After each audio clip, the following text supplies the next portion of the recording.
I want to know, अगर कोई अपने कैफ़े के लिए बार लाइसेंस या लिकर लाइसेंस चाहता है तो क्या प्रोसेस होता है उसका? Well, it depends on state to state really, because as far as I know, excise is a state subject. So every state has its own laws as far as their excise policies are concerned. And to be honest, it's a very difficult thing to wrap your head around. I would highly recommend, whenever you're doing something, always look for a consultant who can help you out with the journey, right? Because there are a lot of consultants. You will find them through do a basic Google search or speak to other restaurateurs who have a bar license. They should be able to hook you up with somebody who's done this for other places. Once you have a consultant in, it just makes the process very, very easy. Otherwise, if you were to do it for yourself, I'm not saying it can't be done, it can be done.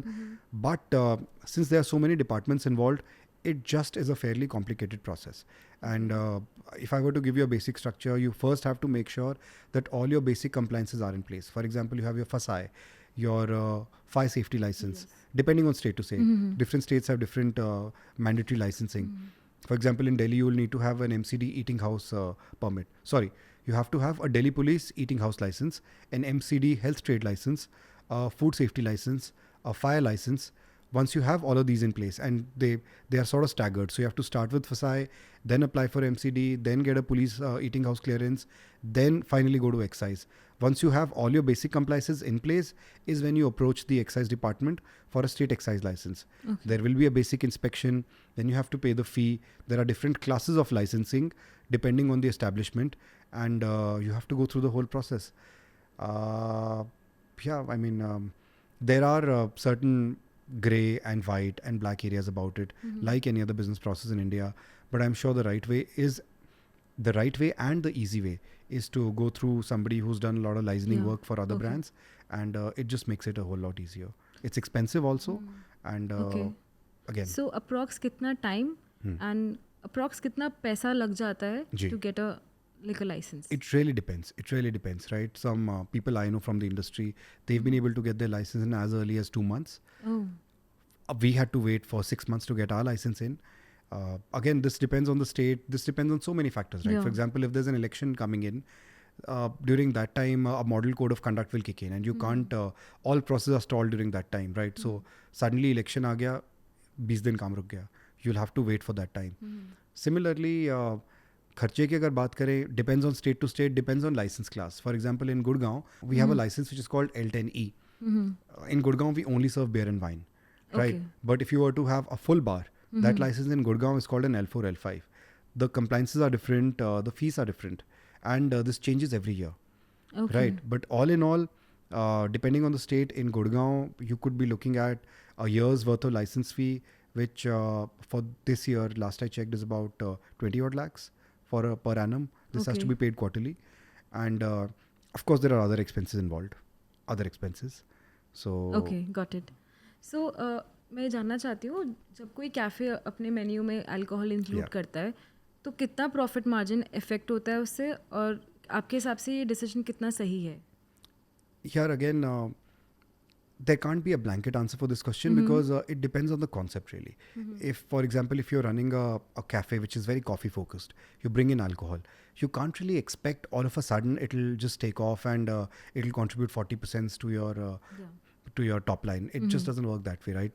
Your concept has to be such that alcohol has to be an integral part of that concept. Correct? It has to speak to your food. It has to speak to your ambience. It has to speak to your vibe.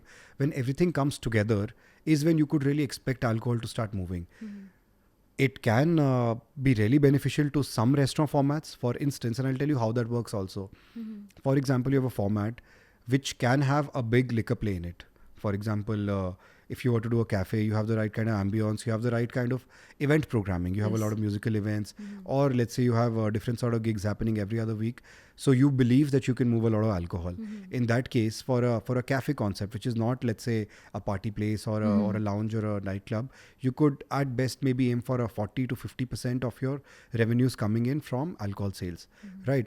But the good thing about alcohol sales is once you start moving a lot of alcohol volume, companies are also trying to promote their brands, and you could get very interesting deals worked out with a lot of brands. For example, a company comes out with a new gin, right? They're also trying to find a new market for themselves. Yes. So you have to able to assure them a certain quantity, a certain volume, and ask them for marketing support. You might get a couple of cases in for free, right? That helps you kind of factor in your costs. Yeah. So situations like these, once you start moving volume, and that's true for not just alcohol, for any product you're doing, right?